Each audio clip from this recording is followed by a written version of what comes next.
وَأَنزَلْنَا إِلَيْكَ الذِّكْرَ لِتُبَيِّنَ لِلنَّاسِ مَا نُزِّلَ إِلَيْهِمْ وَلَعَلَّهُمْ يَتَفَكَّرُونَ۔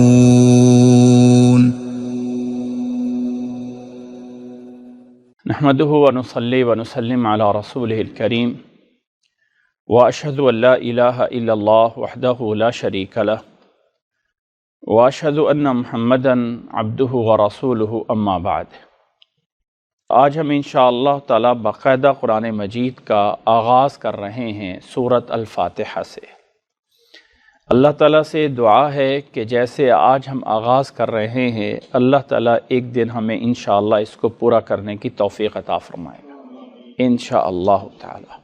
اعوذ باللہ من الشیطان الرجیم، بسم اللہ الرحمن الرحیم، الحمد للہ رب العالمین، الرحمن الرحیم، مالک یوم الدین، ایاک نعبد و ایاک نستعین، اہدنا الصراط المستقیم، صراط الذین انعمت علیہم غیر المغضوب علیہم ولا الضالین، آمین۔ یہ سورۃ الفاتحہ ہے۔ سورت کا نام کیا ہے؟ الفاتحہ۔ اور اللہ تعالیٰ نے ایک جگہ پہ قرآن مجید میں فرمایا ہے کہ اذا قرأت القرآن فاستعذ باللہ من الشیطان الرجیم۔ اللہ تعالیٰ نے سورۃ اعراف میں فرمایا ہے اذا قرأت القرآن، جب بھی قرآن مجید کی تلاوت کرو، اذا قرأت القرآن فاستعذ باللہ من الشیطان الرجیم، جب بھی قرآن مجید کو پڑھو تو سب سے پہلے اللہ تعالیٰ سے پناہ مانگو شیطان مردود سے۔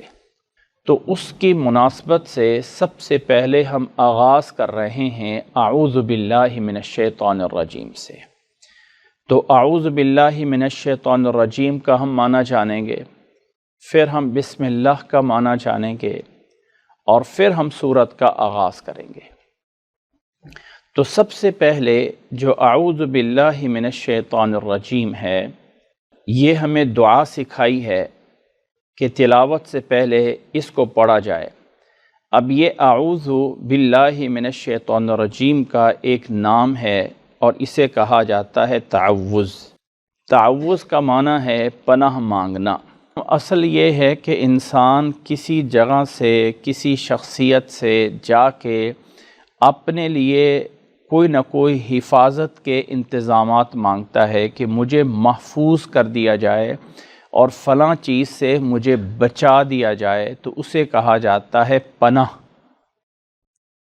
ہمارے اردو لینگویج میں۔ اور یہ لفظ پناہ فارسی کا لفظ ہے کہ مجھے کسی محفوظ جگہ پہ رکھ لیجئے اور فلاں فلاں فتنے سے مجھے بچا لیجئے، تو اس کے لیے لفظ مطلب ہوتا ہے پناہ کا لفظ حفاظت۔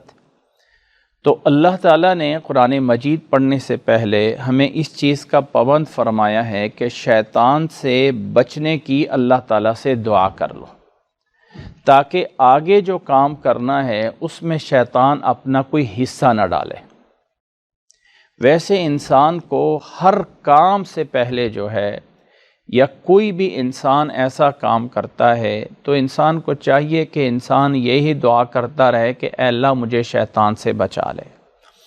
لیکن خاص طور پہ وہ کام جو اللہ تعالیٰ کی عبادت میں ہوتے ہیں، نماز پڑھنی ہے تو نماز میں جب اللہ اکبر کہہ دی جاتی ہے تو سب سے پہلے اللہ کی حمد و ثنا کی جاتی ہے، سبحانک اللہم و بحمدک و تبارک اسمک وتعالی جدک۔ اور پھر جب آغاز کرنا ہے سورۃ الفاتحہ کا تو اس کے شروع میں بھی اعوذ باللہ پڑھنا ہوتا ہے۔ تو خاص طور پہ قرآن مجید کے شروع میں اعوذ باللہ پڑھنا یہ اللہ کا حکم ہے، یعنی یہ صرف دعا ہی نہیں بلکہ یہ دعا اللہ کا آرڈر بھی ہے، اللہ تعالیٰ کا آرڈر بھی ہے کہ اس آرڈر کو پورا کرنا ہے اعوذ باللہ من الشیطان الرجیم پڑھ کر۔ اب اگر ہم اس کے سارے الفاظ کو الگ الگ جانتے ہیں تاکہ ہم آگے چل سکیں سورۃ الفاتحہ پہ، تو پہلے الفاظ اس پہ دیکھیے گا، انسان کو جو دعا سکھائی گئی ہے، اعوذ باللہ من الشیطان الرجیم۔ اعوذ کا معنی ہے میں پناہ مانگتا ہوں، میں آرزو کر رہا ہوں، ریکویسٹ کر رہا ہوں اور التجا کر رہا ہوں، باللہ اللہ سے، اللہ تعالیٰ سے، کہ وہ اللہ مجھے عطا فرمائے پناہ، اور وہ اللہ میری حفاظت فرمائے کس سے؟ من الشیطان الرجیم، شیطان مردود سے۔ اس میں سب سے پہلا جو لفظ اعوذ ہے، یہ اگر ہم عربی میں عربی گرامر کو ہم تھوڑا تھوڑا ٹچ دیا کریں گے، صرف تھوڑا تھوڑا ٹچ ان لوگوں کے لیے جو اس میں بھی تھوڑا سا جان بوجھ یعنی تھوڑی سی جان پہچان رکھتے ہیں، زیادہ گہرائی والی کسی بات کو نہیں جانا جائے گا۔ انسان اکیلا ہو کے کہتا ہے کہ اے اللہ مجھے بچا لے، اس پہ الفاظ ادا کرنے سے انسان اللہ کے سامنے اپنی عاجزی ظاہر کرتا ہے کہ اے اللہ میں مقابلہ نہیں کر سکتا ہوں۔ انسان اگر شیطان کا مقابلہ کر سکتا ہوتا تو کبھی یہ نہ کہتا کہ مجھے بچاؤ، کیونکہ میں خود ہی پاورفل ہوں، اتنا مقابلہ کر لیتا ہوں۔ لیکن چونکہ انسان مقابلہ نہیں کر سکتا، اس لیے انسان اللہ تعالیٰ سے یہ آرزو اور دعا کرتا ہے کہ اے اللہ مجھے بچا لے۔ پھر اس میں ایک اور نکتہ یہ ہے کہ اللہ تعالیٰ سے جب دعائیں کرتا ہے نا، تو عمومی طور پہ دعائیں اللہ تعالیٰ کے ساتھ جو ہے وہ انسان صیغہ امر استعمال کرتا ہے، یعنی ایز اے اللہ سے ریکویسٹ کرتا ہے، ربنا آتینا فی الدنیا۔ اس کا معنی کیا ہے؟ اے اللہ ہمیں عطا فرما دے۔ رب اغفر لی کا معنی کیا ہے؟ اے اللہ مجھے معاف فرما دے۔ اغفر لی، ارحمنی، وجبرنی، اس طرح کے اس صیغے استعمال کرتا ہے کہ اے اللہ مجھے، رب ارحم، اے اللہ رحم فرما، رب اغفر، اے اللہ معاف فرما، اے اللہ آتینا ہمیں عطا فرما۔ لیکن یہاں پہ انسان نے یہ نہیں کہا ہے کہ اعذنی، اے اللہ مجھے بچا لے، بلکہ اپنی طرف سے یہ کہا اعوذ، میں یہ کام کرتا رہتا ہوں۔ یعنی اگر ہم اس کو گرامر کے اعتبار سے جانیں تو فعل امر کا صیغہ نہیں بلکہ فعل مضارع کا صیغہ اس لیے استعمال کیا تاکہ انسان یہ ثابت کر سکے کہ یہ کام ایک دفعہ نہیں بلکہ میں اس کام کو بار بار کرتا ہوں۔ اعوذ، میں پناہ مانگتا رہتا ہوں، میں کرتا رہتا ہوں، یہ ہے اس کا معنی بنتا۔ یہ نہیں ہے کہ تو کر دے، بلکہ انداز کیا ہے؟ میں کرتا رہتا ہوں، گویا کہ انسان خبر دے رہا ہے اپنے بارے میں اور اشارہ ہے اس بات کی طرف کہ اے اللہ مجھے ایک بار نہیں بلکہ میں بار بار اس کام میں تیرے سامنے متوجہ ہوتا ہوں کہ مجھے پناہ دی جائے۔ یہ ہے راز یا یہ ہے وہ نکتہ بجائے فعل امر کے فعل مضارع استعمال کرنے میں، تاکہ انسان کا یہ عمل میں تجدد، تکرار، بار بار انسان کی طرف سے ہونا یہ ثابت ہو جائے۔ پھر انسان نے آگے جو ہے وہ اللہ نے انسان کو سکھایا کہ اعوذ باللہ، اللہ تعالیٰ سے۔ یہاں پر جو میں آپ کو مثال دے کے بات سمجھاتا ہوں، اگر آپ کے سامنے کوئی خطرناک چیز ہے اور آپ چاہتے ہیں کہ میرے بھائی مجھے اس خطرناک چیز سے بچا لو، تو ہمارے ہاں الفاظ کیا ہوتے ہیں؟ مثلا میرے سامنے شیر آ گیا اور وہ جو شیر ہے جس بندوق سے یا جو بندہ میری ہیلپ کر سکتا ہے وہ میرے سامنے کھڑا ہے، تو میں کیا بولوں گا؟ میں بولوں گا مجھے شیر سے بچا لو، یہ بولوں گا نا، کیونکہ جس نے بچانا ہے وہ میرے سامنے کھڑا ہے، جو میری بات سن رہا ہے، تو میں الفاظ کیا بولوں گا؟ مجھے شیر سے بچا لو، مجھے سانپ سے بچا لو،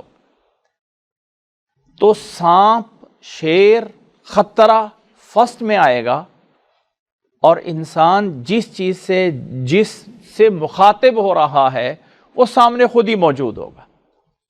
تو بظاہر ہونا یہ چاہیے عربی میں کہ اعوذ من الشیطان، اعوذ من الشیطان، میں شیطان مردود سے پناہ مانگتا ہوں۔ لیکن دعاؤں میں اللہ تعالیٰ کے نام کی ایک خاص برکت ہوتی ہے، اور نام کو مقدم کرنا ہوتا ہے۔ اصل عبارت یوں آنی چاہیے تھی، اعوذ من الشیطان الرجیم باللہ، شیطان مردود سے مجھے بچائیے میرے اللہ۔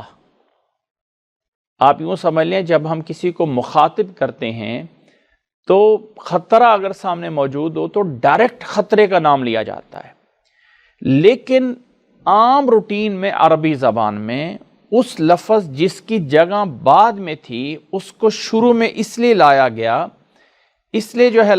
کہ جس کی جگہ آخر میں بنتی ہے اس کو شروع میں لا دیا گیا، یعنی اعوذ من الشیطان کی بجائے اعوذ باللہ پہلے لا دیا گیا۔ بات سمجھ آ گئی ہے؟ تھوڑا سا میں بات سمجھانا چاہتا ہوں۔ تو عربی میں ایک رول بیان کیا جاتا ہے، التقدیم ما حقہ التاخیر یفید الحصر، جو بات پیچھے ہوگی اگر آپ اس کو اٹھا کے پہلے لا کے رکھ دیں گے تو کلام میں زور پیدا ہو جائے گا۔ یہ میں ویسے آگے چل کے مثال دینی ہے، یہاں پہ میں اس مثال کو بتا دیتا ہوں تاکہ وہاں جا کے بھی مثال دے دوں گا۔ اگر میں آپ سے اردو میں یہ بول دوں کہ پتہ لگ جائے گا بات کرتے کرتے، اور میں یہ بول دوں پتہ لگ جائے گا، تو اس کا مطلب کیا بنتا ہے؟ کوئی نہ کوئی انفارمیشن ہے جس کا آپ کو پتہ لگ جائے گا۔ اور اگر میں اس کو یوں چینج کر دوں کہ لگ پتہ جائے گا، کچھ فرق ہوا؟ کیا فرق ہے اس میں؟ الفاظ تو وہی ہیں، زور آ گیا کہ اب کوئی بات ہے، یہ بھی تو ہے پتہ لگ جائے گا، لیکن جیسے ہی بول دیا لگ پتہ جائے گا تو جب لگ پتہ جائے گا تو اب اس میں کچھ زور آ جاتا ہے۔ تو لفظ اللہ کو پہلے لا کے اس بات کا زور دیا گیا ہے کہ اللہ ہی ہے جو پناہ دینے والا ہے، اللہ ہی ہے جو بچانے والا ہے۔ وگرنہ یہ جو قرآن مجید اس لیے کہا جاتا ہے نا کہ اس طرح کے الفاظ تو کوئی بھی بنا سکتا تھا، لیکن ان الفاظ کو اس انداز میں پرونا، اس انداز میں سیٹ کرنا، یہ انسان اس سے عاجز ہے۔ تو اعوذ من الشیطان الرجیم جو کہ عام انسان کی یا عام روٹین میں ہوتا ہے کہ یہاں اعوذ باللہ کی بجائے اعوذ من الشیطان الرجیم باللہ آنا چاہیے، یا اس کو اور مختصر کر دیں، فی الحال اس رجیم کو ہٹا دیں، تو آنا چاہیے تھا اعوذ من الشیطان باللہ، میں شیطان مردود سے پناہ مانگتا ہوں اللہ کی مدد سے۔ لیکن چیز آ گئی کہ لفظ اللہ کو مقدم کر دیا، تو اس میں ہم تاکید کے ساتھ ساتھ کہتے ہیں حصر، اور حصر کہتے ہیں کہ صرف یہی ہے اور کوئی نہیں ہے۔ تو اس میں لفظ اللہ کو پہلے لگا کے یہ ثابت کیا گیا ہے کہ پناہ دینے والا بھی صرف اے اللہ تو ہی ہے۔ اعوذ باللہ من الشیطان الرجیم، آگے جو ہے یہ من ہے جس کا معنی ہے ان سے، یعنی ابتدا کسی چیز کی ہونا، اور فلاں چیز سے یا کسی جگہ سے ابتدا ہونا، اس معنی میں یہ من آتا ہے۔ من آگے جو ہے وہ الشیطان۔ یہاں پہ آپ لوگوں کو پتہ ہونا چاہیے کہ ایک جن ہے جس کا نام ہے ابلیس، نام اس کا اوریجنل نام کیا ہے؟ ابلیس، یہ اس کا نام ہے، ذاتی نام ہے۔ اور اس جن میں اللہ تعالیٰ کے ہاں جب اللہ تعالیٰ نے فرشتوں کو حکم دیا تھا تو ابلیس نے سجدہ کرنے سے انکار کر دیا تھا۔ حکم ابلیس کو بھی تھا کہ تو بھی سجدہ کر آدم علیہ السلام کو، لیکن اس نے تکبر کیا اور کہا کہ میں بڑا ہوں اور میں جو ہوں وہ سجدہ نہیں کروں گا، تو اللہ تعالیٰ نے اس کو مردود کر دیا، یعنی اپنی رحمت سے نکال دیا۔ تو اب اس کا نام جو ابلیس تھا اس کا ایک صفاتی نام ایڈ ہو گیا اور وہ بن گیا شیطان۔ شیطان کا معنی جو ہے وہ شطن سے نکلا ہوا ہے، جس کا معنی ہے دور ہونا، یا اس کا ایک معنی ہے کسی چیز میں حد سے آگے کراس کرنے والا، یا جس کا معنی ہے تکبر کرنے والا، یا اگر کسی چیز میں کوئی برانگیختہ یعنی شعلے ہوتے ہیں اور زو یعنی ہوتا ہے، تو وہ ہے شیطان۔ اس لیے یہاں پہ یہ نہیں کہا گیا اعوذ باللہ من الابلیس الرجیم، لیکن اس کا صفاتی نام ذکر ہوا، جبکہ لفظ اللہ میں اللہ کا ذاتی نام موجود ہے، صفاتی نام نہیں موجود ہے، لیکن ابلیس کا صفاتی نام موجود ہے۔ وجہ کیا ہے؟ وجہ یہ ہے کہ ابلیس اگر نام آ جاتا تو وہ تو اکیلا جن ہوتا، لیکن شیطان تو انسانوں میں سے بھی ہے۔ ابلیس ایک جن ہے، شیطان جو ہیں یہ انسان بھی ہیں اور جن بھی ہیں۔ قرآن مجید کی سب سے آخری آیت، اعوذ باللہ من الشیطان الرجیم، بسم اللہ الرحمن الرحیم، قل اعوذ برب الناس ملک الناس الہ الناس من شر الوسواس الخناس الذی یوسوس فی صدور الناس۔ سورت کا خلاصہ یہ ہے کہ اللہ جو ان تمام چیزوں کا رب ہے، مجھے اس بار بار وسوسہ ڈالنے والے خناس کے شر سے مجھے بچا لے۔ من الجنۃ والناس، اس کا معنی کیا بنتا ہے؟ تھوڑا سا سنا ہوگا، وہ جنوں میں سے ہو یا انسانوں میں سے ہو۔ تو خناس جو ہے وہ انسان میں سے بھی ہے شیطان، اور انسانوں میں سے بھی ہے۔ اسی طرح قرآن مجید کی ایک اور آیت ہے سورۃ انعام کے اندر، اس میں اللہ تعالیٰ نے فرمایا ہے وَكَذَلِكَ جَعَلْنَا لِكُلِّ نَبِيٍّ عَدُوًّا شَيَاطِينَ الْإِنسِ وَالْجِنِّ، اور اسی طرح ہم نے بنائے ہر ایک نبی کے لیے اس کے دشمن، عدوًا شیاطین الانس والجن، جو انسانوں میں سے بھی شیاطین ہیں اور جنوں میں سے بھی شیاطین ہیں۔ انس انسان اور جن جن، تو شیاطین جو ہیں وہ انسان بھی ہیں اور جنات بھی ہیں۔ سورۃ انعام کی 112 نمبر آیت ہے۔ تو بتانا مقصد یہ ہے کہ جب انسان کہتا ہے اعوذ باللہ من الشیطان الرجیم، تو صرف ابلیس سے نہیں بلکہ ان انسانوں سے بھی پناہ مانگ رہا ہوتا ہے جو برے انسان ہوتے ہیں۔ تو گویا کہ اس سے کا مطلب یہ بنا، اور آگے والے لفظ کو پورا کر لیں پھر ہم کرتے ہیں۔ اگلا اور آخری لفظ یہ ہے الرجیم، جس کا معنی ہے مردود، رجم سے ہے۔ اور عموماً ہم نے سنا ہوگا کہ اسلام کے اندر اگر کوئی انسان شادی شدہ کسی برائی کا ارتکاب کر لیتا ہے تو اس کو رجم کیا جاتا ہے۔ لفظ شاید سنا ہوگا۔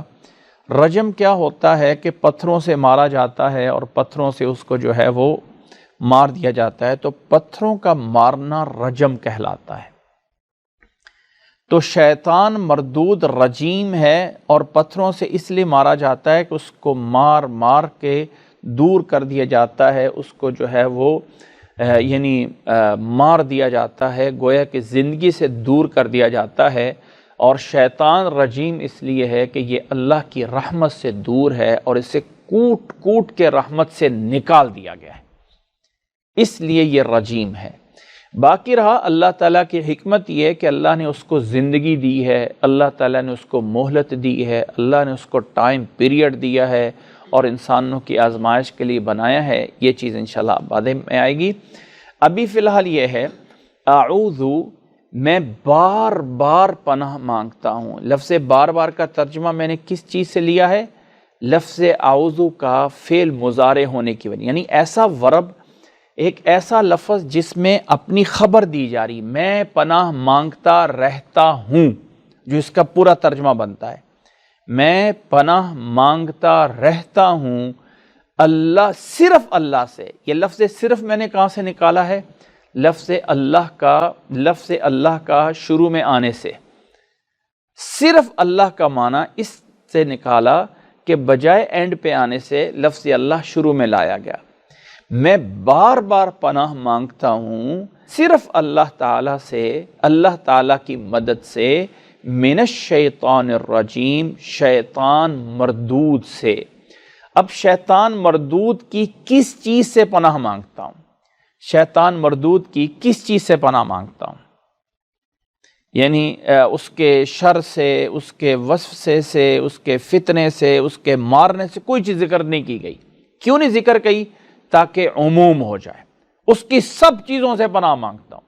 اگر یہ آ جاتا ہے کہ نہیں، اس کے پھونکنے سے، اس کے جادو کرنے سے، کچھ ٹونا پڑنے سے، فلاں کرنے سے، کسی چیز کا ذکر نہیں کیا بلکہ تمام آ گئی، جو بھی ہو۔ اب اگر شیطان انسانوں میں سے ہو تو وہ تو آپ کو مکہ بھی تو مار سکتا ہے، آپ کو پکڑ بھی سکتا ہے، انسان بھی تو شیطان ہے نا۔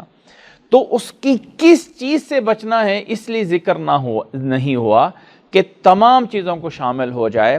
اعوذ باللہ، میں پناہ بار بار مانگتا ہوں اللہ کی مدد سے شیطان مردود سے کہ اے اللہ مجھے بچا لے۔ یہ معنی بنتا ہے اس پہلی دعا کا۔ یہ دعا قرآن مجید کی آیت نہیں ہے، اعوذ باللہ من الشیطان الرجیم۔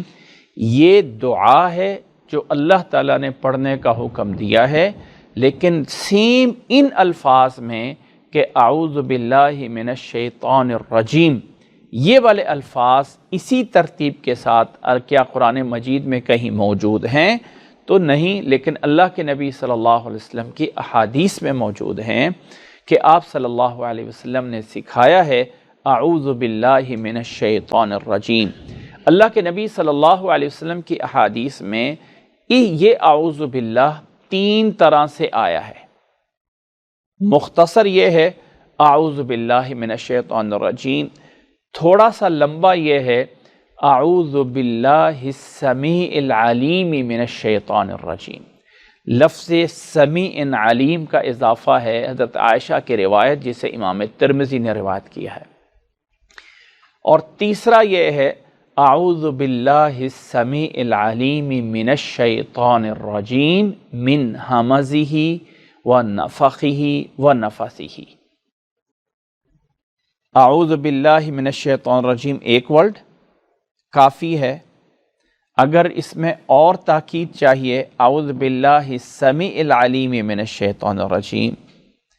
اگر اس میں مزید تاکید چاہیے، اعوذ باللہ السمیع العلیم من الشیطان الرجیم من ہمزہ ونفخہ ونفثہ۔ ایک صحابی آئے اللہ کے نبی صلی اللہ علیہ وسلم کے پاس اور فرمایا کہ اے اللہ کے نبی صلی اللہ علیہ وسلم، مجھے نماز میں وسوسے بہت آتے، نماز میں وسوسے بہت آتے، بھول جاتا ہوں، پتہ نہیں اللہ اکبر کہہ کے کھڑے ہوتے ہیں اور کہاں سے کہاں پہنچ جاتے ہیں۔ تو آپ صلی اللہ علیہ وسلم نے اسے دعا سکھائی اور فرمایا کہ یہ پڑھا کرو اعوذ باللہ السمیع العلیم من الشیطان الرجیم من ہمزہ ونفخہ ونفثہ۔ یہ پڑھ لو اور اپنے لیفٹ سائڈ پہ الٹے ہاتھ کی طرف جو ہے وہ 3 دفعہ تھوکنے کا اشارہ کر لو، تھو تھو تھو ایسے کر کے، تو وہ سے جاتے رہیں گے۔ اس صحابی نے بعد میں آ کے آپ صلی اللہ علیہ وسلم کو میں نے بتایا، آپ صلی اللہ علیہ وسلم کو، کہ میں نے یہی عمل کیا ہے اور اللہ تعالیٰ نے میرے دل سے وسوسے جو ہیں وہ دور کر دیے ہیں۔ اس لیے جس بھائی کو، جس بہن کو نماز میں کسی جگہ پر بھی وسوسے آتے ہوں، چاہے آپ رکوع میں ہیں، چاہے سجدے میں ہیں، چاہے اتحیات میں ہیں، اور برے خیالات کو دور کرنا چاہتے ہیں، تو اسی کو پڑھا جائے اعوذ باللہ السمیع العلیم من الشیطان الرجیم من ہمزہ ونفخہ ونفثہ۔ 3 سٹیپ بتائے ہیں دوبارہ سے، اعوذ باللہ من الشیطان الرجیم، بات ختم۔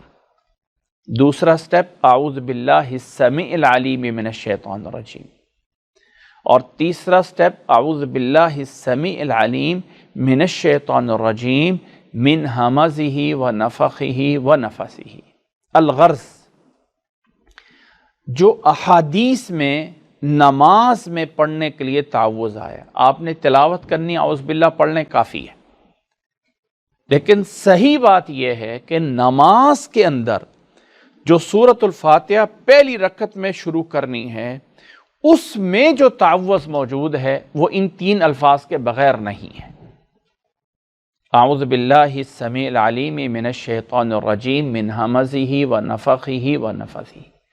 مجھے افسوس ہے ان لوگوں پہ جو حدیث نماز کی چھوٹی چھوٹی کتابیں لکھتے ہیں اور وہ جو بچپن سے یاد کی ہمیشہ آ جاتی ہیں، وہ چھوٹی چھوٹی کتاب ہے، اس پہ لکھا ہوا ہے اعوذ باللہ من الشیطان الرجیم من ہمزہ ونفخہ، اعوذ باللہ من الشیطان الرجیم، اور پھر ایک چھوٹا سا بریکٹ لا کے نمبر 1 لکھ کے نیچے جا کے چھوٹو سا لکھ دیا کہ حدیث میں 3 الفاظ بھی آتے ہیں من ہمزہ ونفخہ ونفثہ۔ اب وہ جو 3 الفاظ اگر درمیان میں ڈال دیتے اور بچپن میں ہی بچے کو یاد کروائے جائیں تو کتنا بہتر ہوتا۔ افسوس یہ ہے کہ لوگ ساری 40 سال 50 سال نمازیں پڑھتے رہتے ہیں اور اس کا نہیں پتہ ہوتا۔ حدیث میں نماز سے پہلے کہیں پر بھی صرف اعوذ باللہ کے الفاظ نہیں ہیں۔ نماز میں جو تعوذ ہے اس میں من ہمزہ ونفخہ ونفثہ کے الفاظ موجود ہیں۔ میں ایک جاننے کے لیے اس کو جو ہے وہ یہاں پہ لکھ دیتا ہوں تاکہ جو ہے اگر کوئی اس کو نوٹ کرنا چاہے تو کر سکتا ہے۔ من، اور میں اس پہ اگر اعراب بھی لگا دوں، زبر زیریں بھی لگا دوں تاکہ جو ہے وہ کوئی اس پہ یاد رکھنے کے لیے جو ہے وہ ہو جائے۔ من، ہا کے اوپر فتحہ ہے، ہاں، اور میم کے اوپر فتحہ ہے، ہمزہ، من ہمزہ، واہ کے اوپر فتح ہے۔ میں آہستہ آہستہ لکھ رہا ہوں تاکہ جو ہے وہ یاد ہو جائے۔ من ہمزہ و نا، نون کے اوپر فتح ہے، نا، من ہمزہ و نفخہ، خی، من ہمزہ و نفخہ و نفثہ، وا کے اوپر فتح ہے، و نا، میں نے اس کو پہلے لکھنا چاہیے تھا لیکن نہیں لکھ، نفثہ، سی، من ہمزہ و نفخہ و نفثہ۔ اس کو پڑھنے کے انداز میں ایک اور انداز بھی آیا ہے کہ میم کا فتحہ، فا کا فتحہ اور فا کا فتحہ جزم میں ہو جائے اور الفاظ آ جائیں من ہمزہ و نفخہ و نفثہ۔ تینوں طرح جو ہے وہ پڑھے گئے ہیں۔ من ہمزہ و نفخہ و نفثہ، یہ 3 الفاظ جب بھی اعوذ باللہ نماز میں پڑھا جاتا ہے تو اعوذ باللہ میں یہ الفاظ ایڈ ہونے چاہیے۔ یہ تھی چند باتیں جو ہمیں اعوذ باللہ کے بارے میں جاننی ہے۔ قرآن مجید کا جب بھی پڑھنا ہے تو یہ شروع میں پڑھنا ضروری ہے۔ اس کے بعد آگے آ جاتا ہے بسم اللہ الرحمن الرحیم۔ جو بسم اللہ الرحمن الرحیم ہے، اسے کہا جاتا ہے عربی میں، اس کا نام دیا گیا ہے بسملہ، اس کا نام رکھا گیا ہے، جیسے اس کا نام تھا تعوذ اور اس کا نام ہے بسملہ، اور اس کا معنی یہ بنتا ہے بسم اللہ الرحمن الرحیم۔ با ایک الگ حیثیت رکھتا ہے، یہ جو سین اور میم ہے یہ اصل میں یہاں پہ الف ہے اور جو کہ ہڈن ہو گیا ہوا ہے، سائلنٹ ہونے کے ساتھ ساتھ بالکل ہڈن ہو گیا ہوا ہے۔ دوسرا جو ہے وہ اس میں پھر آگے لفظ اللہ جو ہے وہ لفظ جلالہ موجود ہے، اور آگے لفظ رحمان اور الرحیم ہے۔ با کا معنی ہے ساتھ ہونا، مددگار ہونا، مدد حاصل کرنے کے لیے۔ جیسے اعوذ باللہ میں با اللہ سے مدد لینے کے لیے موجود تھی، یہاں پر بھی اللہ تعالیٰ کے نام سے مدد لینے کے لیے با آ گئی ہے۔ با، بسم اللہ، اللہ کے نام سے، اللہ کے نام کی مدد سے، اللہ تعالیٰ کے نام سے مدد سے، وہ اللہ جو الرحمن اور الرحیم ہے، وہ اللہ جو رحمان ہے اور رحیم ہے، اس کی مدد سے۔ اب بات پوری ہو رہی ہے مدد سے۔ کیا مدد سے؟ اللہ کے نام کی مدد سے جو رحمان اور رحیم ہے۔ اب سے کیا ہے؟ عموماً ہم ترجمہ کرتے ہیں کہ شروع کرتا ہوں اللہ کے نام سے، تو لفظ شروع یہاں پہ موجود نہیں ہے۔ اصل میں انسان جو بھی کام کر رہا ہوتا ہے وہ والا ورب یہاں پہ ہڈن ہوتا ہے۔ میں پڑھتا ہوں اللہ کے نام سے، میں کھاتا ہوں اللہ کے نام سے، میں چلتا ہوں اللہ کے نام سے، میں اٹھتا ہوں اللہ کے نام سے، میں بیٹھتا ہوں۔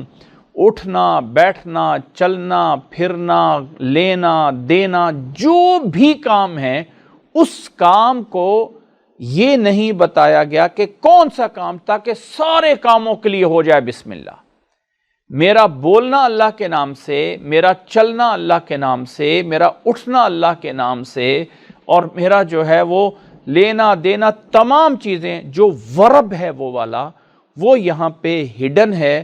عموماً جو ہے وہ کہا جاتا ہے شروع کرتا ہوں اللہ کے نام سے، اور وہ جو شروع ہے اگر عربی میں بنا دیا جائے تو ابدأ بسم اللہ، تو وہ جو ابدأ والا ورڈ ہے، ابدأ شروع کرنے والا جو ایک لفظ ہے، وہ یہاں پہ ہڈن ہے تاکہ تمام چیزوں کے لیے شامل ہو جائے، اور وہ ہڈن جو ہے یہاں پہ نہیں ہے بلکہ وہ آخر میں ہڈن ہے، اس لیے کہ اللہ جو ہے وہ شروع میں آ جائے۔ تو یہ لفظ ابدأ اللہ کے نام سے جو بڑا مہربان نہایت رحم کرنے والا ہے، اس اللہ کی مدد سے میں شروع کر رہا ہوں، شروع کرتا ہوں پڑھنے کو، کھانے کو، پینے کو، چلنے کو۔ تو یہ والا چیز اس کا معنی دے رہی ہے۔ با کا معنی جیسے بتا دیا ہے مدد کرنا، اور یہ جو سین میم ہے اصل میں یہ اسم ہے۔ الگ سے اگر میں اس کو لکھ دوں تو ہمارے اردو میں بھی بولتا ہے اسم کا معنی کیا ہوتا ہے؟ نام۔ تو اسم جو ہے جب اس کے شروع میں با ملائی جاتی ہے، یہ با لگائی جاتی ہے، تو یہ عموماً عربی عام رسم الخط میں، عربی کے عام لکھنے کے سٹائل میں یہ الف موجود رہتا ہے۔ لیکن قرآن مجید کے اندر ایک خاص سٹائل ہے لکھنے کا۔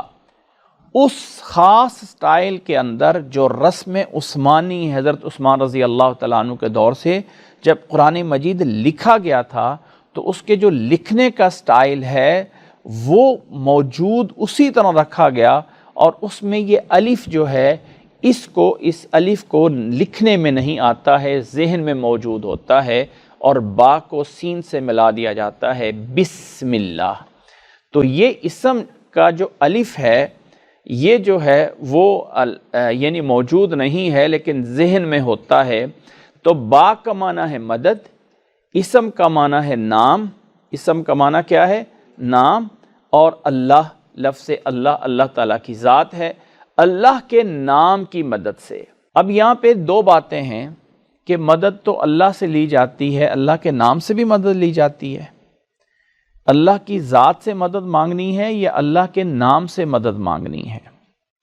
ایک نوٹ کر لیں، ایک یہاں پہ عربی ٹیکسٹ کا بھی ایک جو ہے وہ نقطہ ہے، اور ایک مطلب اور معنی کی بھی بات ہے۔ جو عربی ٹیکسٹ کی بات ہے کہ اگر یہاں پہ اسم کو نہ لایا جائے، اور اس اسم کو نہ لایا جائے اور ڈائریکٹ با کو ساتھ جوڑ دیا جائے اللہ کے، اور بول دیا جائے باللہ الرحمن الرحیم، باللہ۔ اگر آپ میں سے کچھ لوگوں نے عربی میں یا عربستان میں کچھ ٹائم گزارا ہو، یا عربوں کے ساتھ آج بھی کچھ ملنا جلنا ہو، تو باللہ کا معنی ہے اللہ کی قسم۔ باللہ کا معنی کیا ہے؟ اللہ کی، باللہ، واللہ، تاللہ، اس کا معنی ہے اللہ کی قسم، اللہ کی قسم۔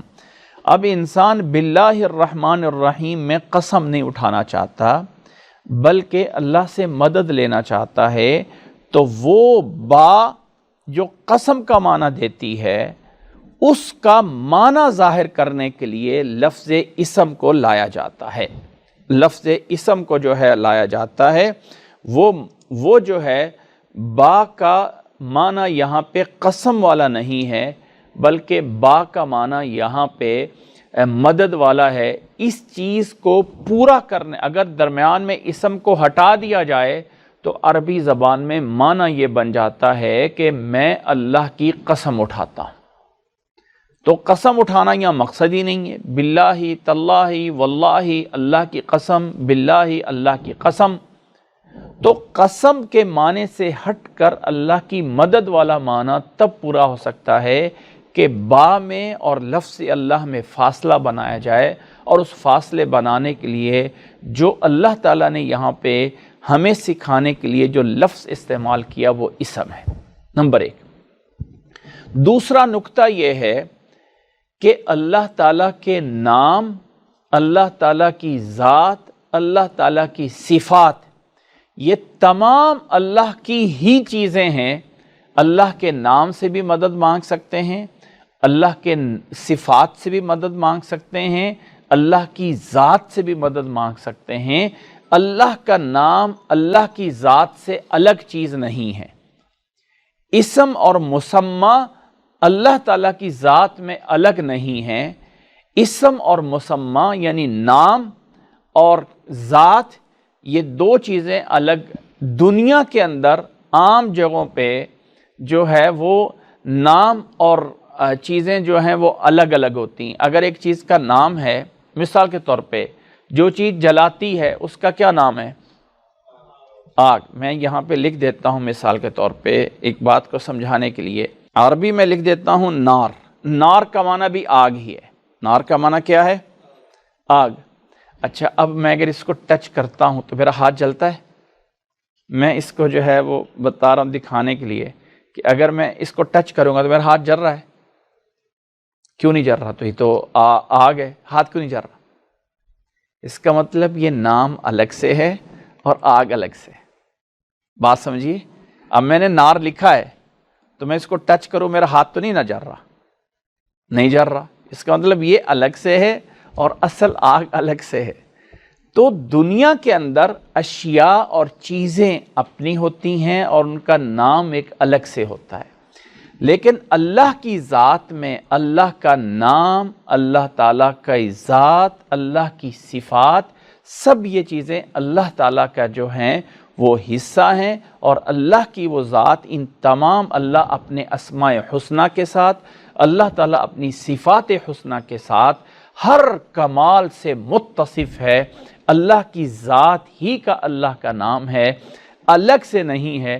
اس لیے اللہ کے وَاذْكُرِ اسْمَ رَبِّكَ، اللہ تعالیٰ قرآن مجید فرماتا ہے وَاذْكُرِ اسْمَ رَبِّكَ، ذکر کیجئے اپنے رب کے نام کا، اسم ربک، سبحان اللہ، اللہ پاک ہے۔ اور قرآن مجید میں فرمایا وَاذْكُرِ اسْمَ، یعنی وَاذْكُرِ اسْمَ رَبِّكَ، اپنے رب کے نام کو یاد کریں۔ اور ایسے ہی فرمایا وَلِلَّهِ الْأَسْمَاءُ الْحُسْنَى، اللہ تعالیٰ کے اسماء حسنہ ہیں۔ تو اللہ کا نام اللہ کی ذات ہی ہے، لہذا جب بسم اللہ میں لفظ اسم آ گیا تو یہ کوئی الگ چیز نہیں ہے، بلکہ اللہ کا نام اللہ کی ذات ہی ہے۔ تو یہ بن گیا با اور سین۔ لفظ اللہ، اللہ تعالیٰ کا ایک ذاتی نام ہے، اور ذاتی نام جو ہے اللہ کے بہت سارے صفاتی نام بھی ہے۔ اللہ غفور ہے، اللہ رحیم ہے، اللہ قدیر ہے۔ انشاءاللہ تعالیٰ اس موضوع پہ آگے چل کے بات ہوگی کہ اللہ تعالیٰ کے اسماء حسنہ جو ہیں وہ کیسے ہیں، کتنے ہیں، اور ان کی ڈیٹیل کیا ہے۔ یہاں پہ صرف بتانا یہ ہے کہ اللہ تعالیٰ کے نام، ذاتی نام اللہ کا لفظ اللہ ہے، اور لفظ اللہ مسمى بمعنی ہے، یعنی اس کا معنی بھی معبود ہے، اور اللہ ہے ہی معبود۔ اس عربی کے اس ورڈ میں اتنی خصوصیات ہیں کہ جتنی اور ناموں میں نہیں ہوتی ہیں، ایسے لکھنے کے بھی۔ لفظ اللہ کا آپ 2 یا 3 نہیں بنا سکتے ہیں۔ جیسے میں کہتا ہوں یہ میرے پاس کتاب ہے، عربی میں ایک بک کو کتاب بولتے ہیں، اگر 2 بکس ہو جائیں تو اسے کہا جاتا ہے کتابانی یا کتابینی، اور اگر زیادہ بکس ہو جائیں تو اسے کہہ دیا جاتا ہے کتبن، کتابیں۔ کتابیں، ایک کتاب، ہم ایک ہی کے لفظ اللہ کو آپ نہیں بنا سکتے، نہ تثنیہ نہ جمع، اس کا جمع بن ہی نہیں سکتا ہے۔ تو لفظ اللہ، اللہ کا ذاتی نام ہے، اللہ تعالیٰ کی ذات سے۔ پھر آگے یہ کہا گیا، انسان کو سکھایا گیا کہ میں مدد لیتا ہوں کام کے شروع کرنے میں اللہ سے۔ کون اللہ؟ پھر اللہ تعالیٰ کی 2 صفتیں ذکر کی گئی ہیں، اور وہ جو 2 صفتیں ہیں جن میں پہلی صفت ہے الرحمن اور دوسری صفت ہے الرحیم۔ یہ جو دونوں صفتیں ہیں، لفظ الرحمن اور لفظ الرحیم، دونوں صفتیں نکلی ہوئی ہیں، دونوں نام نکلے ہیں ایک ہی صفت سے، اور اس کا معنی ہے صفت رحمت۔ رحمت، ویسے رحمت کسے کہا جاتا ہے؟ رحمت کسے کہا جاتا ہے؟ آپ لوگوں نے دنیا میں دیکھا ہے سب سے قریبی تعلق کس کا ہوتا ہے؟ بغیر مطلب، بغیر لالچ کے، بغیر کسی طمع کے، سب سے قریبی تعلق کن 2 لوگوں کا ہوتا ہے؟ ماں اور اولاد کا۔ ماں اور اولاد کا سب سے قریبی، کوئی مطلب نہیں، کوئی لالچ نہیں ہے، تو ماں اور اولاد کا سب سے اچھا۔ یہ جو ماں ہوتی ہے، اس لیے کہ یہ اولاد اس کے پیٹ میں 9 مہینے تک انسان اپنی ماں کے پیٹ میں گزار کے آتا ہے، تو جہاں 9 مہینے گزارے ہوتے ہیں اس جگہ کو عربی میں رحیم کہا جاتا ہے۔ رحم، ہم سیدھا کہتے ہیں ماں کے رحم میں 9 مہینے گزارے ہیں، اور وہ 3 ورڈ وہی ہیں، را ہا میم۔ تو ماں سے جو لنک ہوتا ہے وہ اس لیے نہیں ہے کہ میری ماں جو ہے وہ مجھے یعنی مجھے جو ہے وہ میری شکل اس کی طرح ہو گئی ہے، بلکہ اصل یہ ہے کہ ماں کے رحم میں گزارنے کی وجہ سے ایک لنک بن جاتا ہے، تو وہ جو جگہ میں ٹائم گزارے ہوتے ہیں، جو نام ہے اس کا رحم، اس سے جو ایک تعلق بن گیا، اس تعلق کو رحمت کہا جاتا ہے۔ اور عموماً رشتہ داروں کو آپس میں ملانا کیا کہا جاتا ہے؟ صلہ رحمی، یعنی وہ والا لنک، وہ والا تعلق جو ماں کے اس رشتے سے جڑتا ہے، اسے کہا جاتا ہے صلہ رحمی۔ صلہ رحمی۔ اب یہ انسانوں میں ہے، یہ تعلق پورے اتم درجے سے، پورے اپنے سپر معنی میں جب ہو سکتا ہے تو وہ اللہ کی رحمت ہے۔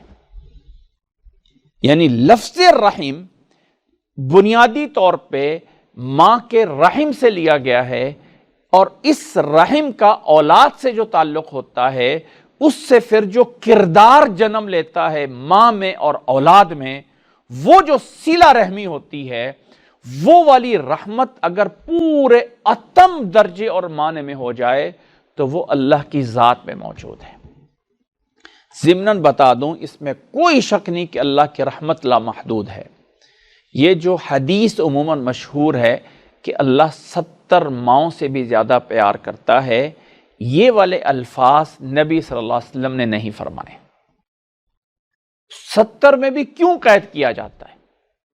اللہ تعالیٰ ہو سکتا ہے 70 ماؤں سے بھی زیادہ کرتا ہو، تو حدیث کے جس حدیث میں 70 کا ورڈ ہے، یہ حدیث موجود نہیں ہے، لوگوں کی زبانوں پہ عام ہے۔ اللہ تعالیٰ اس سے زیادہ رحم والا بھی ہو سکتا ہے۔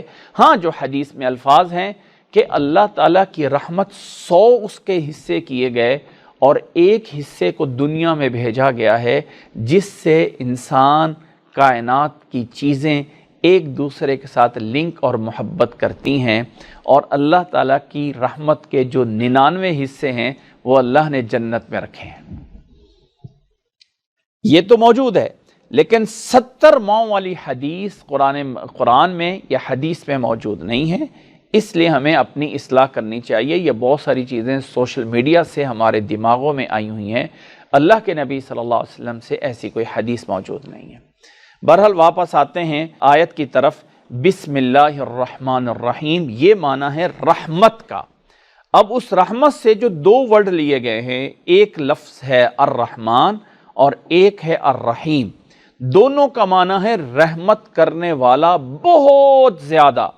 الرحمن بھی مبالغہ ہے اور الرحیم بھی مبالغہ ہے، دونوں کا معنی ہے بے انتہا رحمت کرنے والا۔ جب دونوں کا سیم مطلب ہے تو ان میں فرق کیا ہے؟ فرق یہ ہے کہ لفظ رحمان میں ایک بڑی رحمت ہے اور لفظ الرحیم میں ایک بڑی خاص رحمت ہے۔ لفظ الرحمن میں اللہ تعالیٰ کی وہ رحمت ہے کہ جو اللہ دنیا پر رحم کرتا ہے، اور وہ اللہ کی رحمت کافر کو بھی شامل ہے اور مسلمان کو بھی شامل ہے، رحمان الدنیا والآخرہ۔ اور لفظ رحیم جو ہے یہ اللہ کی رحمت آخرت میں ہے، جو صرف ایمان والوں کے لیے ہوگی، کافروں کے لیے نہیں ہوگی۔ قرآن مجید میں اللہ نے فرمایا ہے وَكَانَ بِالْمُؤْمِنِينَ رَحِيمًا، اللہ تعالیٰ ایمان والوں پہ رحم کرنے والا ہے۔ تو گویا کہ جب ہم اللہ تعالیٰ سے دعا کرتے ہیں تو کہتے ہیں اے اللہ جس کی رحمت دنیا میں سب پہ ہے اور جس کی رحمت آخرت میں سب پہ ایمان والوں پہ ہے، اے اللہ یہ والا کام جو میں شروع کر رہا ہوں، اس کام میں اے اللہ میری مدد فرما۔ یہ مطلب بنتا ہے۔ ہاں عموماً اردو زبان میں فرق کرنے کے لیے کہہ دیا جاتا ہے شروع کرتا ہوں اللہ کے نام سے جو بڑا مہربان اور نہایت رحم کرنے والا ہے، جبکہ مہربان کا بھی وہی مطلب ہے اور رحمت کرنے والے کا بھی وہی مطلب ہے۔ تو بڑا مہربان اور نہایت رحم کرنے والا، یہ ہمارے ذہن میں یقین اچھی بات ہے، لیکن یاد رکھنا چاہیے کہ رحمان کا معنی رحمت عام ہے اور الرحیم کا معنی رحمت خاص ہے۔ تو ترجمہ کیا بنے گا؟ بسم اللہ الرحمن الرحیم، اللہ کے نام سے جو بڑا مہربان اور نہایت رحم کرنے والا ہے، اسی کے نام سے شروع کرتا ہوں۔ لفظ شروع کو میں اینڈ پہ کیوں لے کے آیا ہوں؟ اس لیے کہ اللہ کو شروع میں رکھنا ہی اصل مقصد ہے۔ اگر میں اپنے الفاظ کو ہی ایڈ کر دوں، شروع کرتا ہوں اللہ کے نام سے، تو میں کون ہوتا ہوں اپنے الفاظ شروع میں ایڈ کر دوں؟ اس لیے اصل یہ ہے کہ جو ہڈن ورب ہے اس کو آخر میں رکھا جائے۔ اللہ کے نام سے، اللہ کی مدد سے میں یہ شروع کر رہا ہوں۔ وَأَنزَلْنَا إِلَيْكَ الذِّكْرَ لِتُبَيِّنَ لِلنَّاسِ مَا نُزِّلَ إِلَيْهِمْ وَلَعَلَّهُمْ يَتَفَكَّرُونَ۔